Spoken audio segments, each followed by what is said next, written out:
Well, it's been kind of an unusual week. Not so much unusual as far as insects or diseases are concerned. The biggest concern we had is really odd. It's something we haven't seen.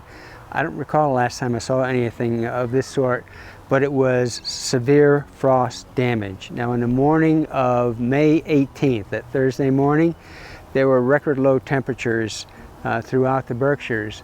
And one of the consequences is that many of our trees, shrubs, and perennials suffered severe injury. As you can see here on this magnolia, the leaves have just been blackened and are drying up now.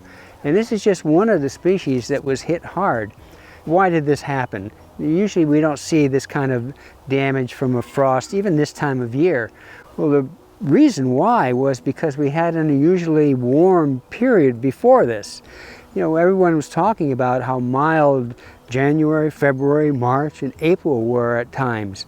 And what that did was that pushed ahead plant development.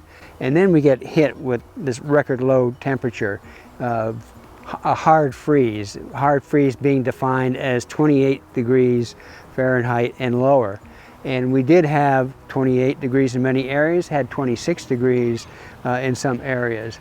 And all of these newly emerged leaves on plants are quite tender after they first come out. And they were coming out prematurely because of the warm weather that we had, and they got hit hard. The question now is, will these plants recover? They will to some extent. We'll just have to wait and see how much they will recover.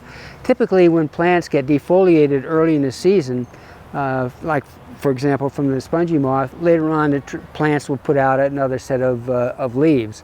With a hard freeze, you have to wonder whether the buds that are still on the trees after these leaves fall off from the damage they suffered from the frost, whether those buds are alive as well. So again, here's the situation.